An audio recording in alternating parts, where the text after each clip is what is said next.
Vítejte u vysílání Vyškovského magazínu. V tomto vydání uvidíte výsledky aukce energií, plánované uzavření ulice Cukrovarská, rekonstrukce smuteční síně v Dědicích, ocenění sportovců nad 75 let a na závěr 14. ročník Moped Rally Richtářov.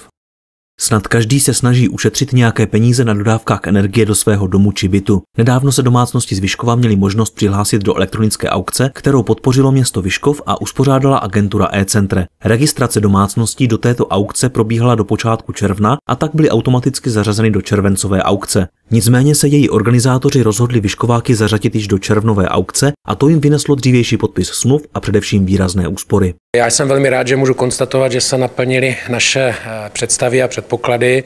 Opravdu my jsme vysoutěžili v měsíci teďka červenci, nebo respektive červnu, první tranži asi 60 domácností, kde došlo poměrně významným úsporám. U elektrické energie je to zhruba 30% a u plynu je to 25%. A teďka v červenci budeme další balík domácností, opět dalších 60 zhruba domácností, které se přihlásily, tak budeme soutěžit v měsíci červenci. Tyto další domácnosti, které již byly přihlášeny, se do červencové aukce zařadí proto, že v době první aukce neměly všechny náležitosti k jejich zařazení kompletní. Ty domácnosti, které s přihlášením do aukce otálely, mohou litovat, přesto zřejmě bude ještě šance i pro ně.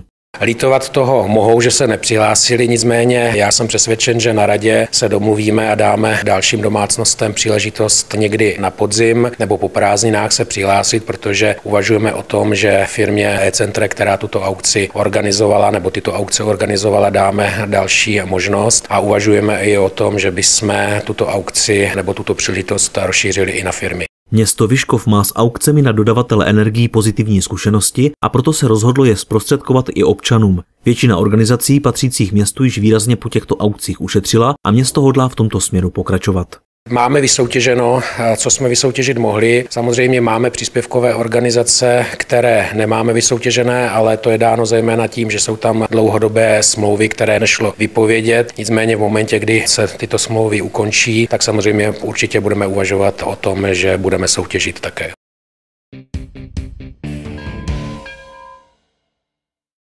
Město Vyškov zcela vážně uvažuje v nedaleké budoucnosti o uzavření ulice Cukrovarská. Mělo by to dle názoru vedení města zbezpečnit tuto lokalitu. Případné uzavření ulice Cukrovarské, to je řešení, řeknu, takové komplexní, zblížící se rekonstrukcí ulice Hřbitovní, to znamená, že kompletně ten prostor, toto území by se mělo rekonstruovat někdy, řekněme, do roku 2015, ulice Hřbitovní s novými parkovacími stáními a tak dále, nový povrch. V současnosti samozřejmě se tímto rozhodnutím sleduje zejména bezpečnost občanů v tomto prostoru, to znamená hlavně dětí, protože víme všichni, že tam je velký exponovaný pohyb dětí, to znamená, je tam škola nádražní 5, je tam fit centrum, je tam Orlovna, čili velký pohyb dětí, velký pohyb i starších osob, je tam hřbitov, že jo, hřbitovní kaple, takže v podstatě velká koncentrace pěších v této lokalitě a ten provoz nám tam velmi narůstá. To znamená, že prakticky mnozí řidiči si zkracují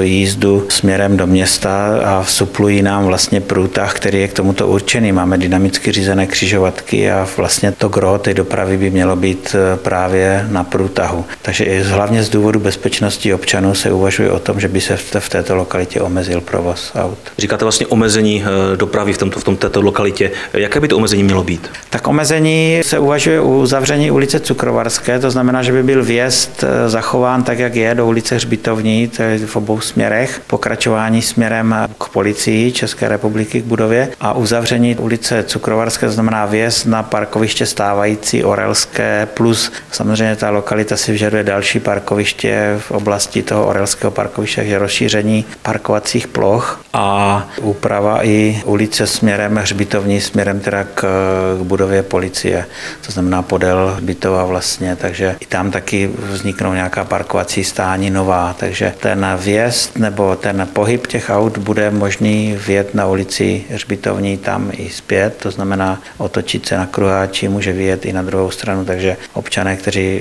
vozí děti do školy, nebudou nijak v tomto omezení. Sledujeme tím hlavně teda tu situaci, kdy řidiči si zkracují ten průjezd městem a dochází tam k nebezpečným situacím. Právě z tohoto důvodu se uvažuje o tom zavření té ulice Cukrovarské.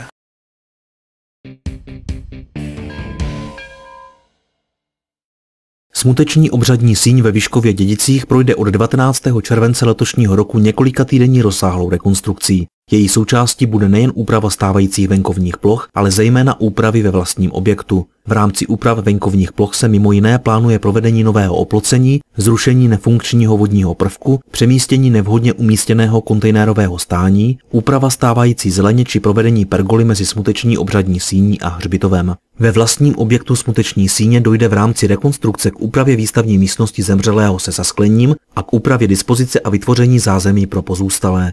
Dojde také ke zrušení stávajícího schodiště do suterénu a následně k výstavbě nového sociálního zařízení pro veřejnost, které budou moci využívat také i mobilní občané. Součástí rekonstrukce je i úprava dispozice pro živou hudbu, současně je v plánu rozšíření vstupních dveří do smuteční síně. Stávající dřevěná okna budou vyměněna za plastová, výměny se dočkají také stávající ocelové výkladce s jednoduchým zasklením. U hlavního nástupu do smuteční obřadní síně bude zřízen portál s funkcí závětří a čisticími zónami, vybudují se nové podlahy v sociálním zařízení a ve vstupu ve vlastní smuteční síni bude proveden nový podhled ze sádrokartonu s tepelnou izolací od střechy. Stávající stropní podhled ze smaltovaných plechou bude nahrazen prvky z tahokovu. Náklady na rekonstrukci smuteční obřadní síně jsou ve výši 6,8 milionů korun. Termín dokončení rekonstrukce je do konce října letošního roku. Jako náhradní prostor pro konání smutečních obřadů bude po tuto dobu veřejnosti sloužit hřbitovní kostel ve Vyškově. Na změnu v souvislosti s přesunem obřadů se musí připravit také řidiči. Po dobu konání obřadu ve hřbitovním kostele bude totiž uzavřena část Hřbitovní a Cukrovarské ulice. Důvodem je zajištění parkovacích míst a také důstojnější prostředí při smutečních obřadech.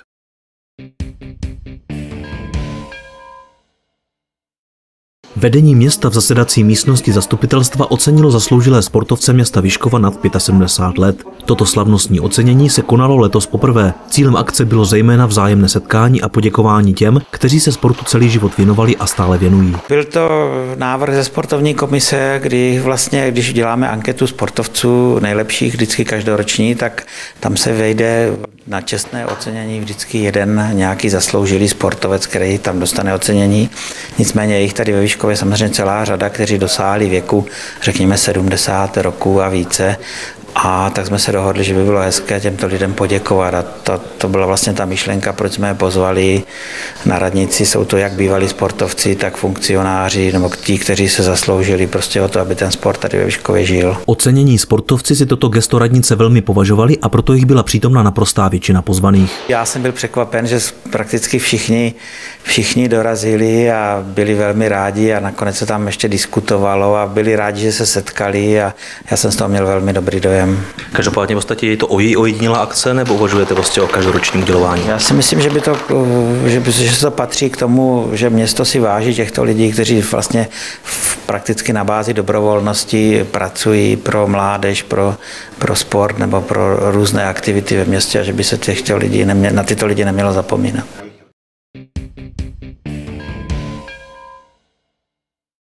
Moped rally v Rychtářově je již nejen v motoristickém sportu pojem. Z původní happeningové akce se postupem času stal motocyklový závod se vší vážností a sportovními ambicemi, kterému stále nechybí trocha té nadsázky a humoru. Každý ročník navštíví mnoho diváků, protože se opravdu jedná o úžasnou a výjimečnou podívanou. To vše dokázal i letošní 14. ročník, který měl zatím největší závodnickou účast. Tendence navyšovat začala markantně zhruba 2 roky zpátky, když jsme sloučili se s ostatními vesnicemi, obcemi z Moravy, založili jsme hrací karty Moped Cup a díky tomu vlastně se nám teďka i navýšily počty závodníků. V současné době jsme nyní na 95 závodnicích, loni bylo tuším 70, takže pořád ta tendence navyšovat u nás je. Celý závod se začíná tím, že máme 2 etapy rozjížděk, jak kategorie originál, tak kategorie speciál. První rozjížďka se startuje startem Le Mans, znamená to, že na jedné straně vozovky máme stroje, na druhé straně máme závodníky. Po mávnutí praporku přebíhají závodníci přes cestu, nastartují stroj a začíná pro ně závod. Druhá rozjížďka už je potom obdobou GP motorek, kdy se startuje ten, co dojde první, tak startuje potom z prvního místa. Závody Moped rally se jedou na uzavřené trati, která vede vlastně celou obcí Rychtářov. To sebou nese povinnosti pořadatele a součinnost s orgány města Vyškova a Policie České republiky. Už začátkem roku v podstatě chodíme a vyjednáváme na odboru dopravy, na Policii České republiky veškeré tyhle výjimky, aby jsme měli pevně uzavřenou trať. Důležitý je také systém závodu, ve kterém se účastní jezdci různých úrovní a také stroje různé výkonnosti. Systém závodu je v podstatě jednoduchý. Jedeme zde dvě skupiny, skupina originál a skupina speciál. Ty speciály jsou upravené stroje, ale zároveň mají své určité parametry, které musí splňovat. Nesmí se třeba porušit maximální objem stroje. V té kategorii originál tam je to poměrně jednodušší, tam se držíme vlastně originálních konstrukčních dobových výkresů, když to řeknu takhle. Tohle máme už speciální stroj. Tady třeba je krásně vidět, že závodník má rozšířenou nádrž. Jedná se o to, že konstrukčně má stroj originál nějakou spotřebu 1,8. Tyhle stroje jsou potom někde na 5 litrech, což samozřejmě, když tady najezdí 30 km za ten den, tak potřebuje větší nádrž. Potom je tady markantní rozdíl v tlumičích, protože originál stadiony jsou hodně podimenzované, co týče tlumičů, a brzdy teda mají oboje kategorie, v podstatě ty staré, strohé, původní, takže moc se nebrzdí. No. Speciální stroje většinou už mají navařenou štangli, takzvanou. V podstatě se jedná o to, dá-li se říct, originální stroj mýval konstrukční vadu. V podstatě tam, kde se vařila předtím nádrž, tam přišlo zakalení materiálu, který po těch letech, 40-50 let staré stroje, zkrátka prošly nějakou únavou, korozí a stávalo se nám běžně, že z jednostoupého vozidla se nám pak stávaly dvě. Prostě nám praskl rám, takže speciály většinou už mají navařenou tu štangli. Jinak ten markantní samozřejmě rozdíl mezi stadionem originál a stadionem speciálem je převážně v motoru, což tady vám neukážu. Jaká třeba rychlost toho speciálu oproti tomu originálu? Standardní originál stroj, který je originál z výroby, bavíme se o rychlosti někde kolem 40 km/h. Tyhle originály, které jsou vyladěné, tak se pohybují řádově někde 70 km rychlost, a pak tady máme speciální stroje a ty dosahují 110 km/h. Motoristický sport je všeobecně hodně drahý koníček. O Moped Rally se dá říci, že patří k těm nízkorozpočtovým, přesto i organizace závodu něco stojí. Akce je však natolik zajímavá a vděčná, že s finanční pomocí neváhalo mnoho sponzorů a také Jihomoravský kraj a město Vyškov. Tento závod osobně znám a tím pádem je na určité doporučení vždycky těch, kteří o tom rozhodují, je, aby zvážili případnou podporu. Ty argumenty, které byly docela jasné, jedná se o 14. ročník závodu, jehož návštěvnost se postupně zvyšuje a myslím si, že je to velice atraktivní a samozřejmě pro Vyškov a okolí zajímavé. Město samozřejmě to podporuje jednak finančně, ale jednak i tou podporou jakoby osobní, kterou tady máme, včetně lidí z Rady města Vyškova. Tento druh motosportu se rozvíjí a jeho přístupnost láká čím dál více nadšenců, a to nejen z okolí Vyškova, jak to bylo u zrodu akce, ale i jezdce a týmy z mnohem větší dálky. Co se účastní základem v podstatě standardně, tak jsou obce Náošovice, Vyškovice, Radvanice, Raclavice a Žešov. To jsou obce z Přerovska, Prostějovska, kdy s námi v podstatě založili ten cup, jak jsem zmínil. Pak tady máme ale extrém, jezdí nám senka standardně lidi z Přeloučska, Pardubický kraj. Lidé jsou zde dokonce z Frýdku, Místku, Králíky. Moped tým Richtářov ale neorganizuje pouze Moped Rally, ale stará se i o kulturní vyžití v obci. Pořádáme spoustu dalších kulturních a společenských akcí v obci, jako jsou mopeďácký ples, sled čarodejnic, potom tradiční pohádkový les, mikulášskou stezku a zpívání pod vánočním stromem. Ještě vlastně koš slivovice, rybí hody a tak dál. Snažíme se o takové aktivní využití volného času, jak dětí, mládeže, tak i těch dospělých, ale ono to všechno není zas tak úplně jednoduché, jak to vypadá.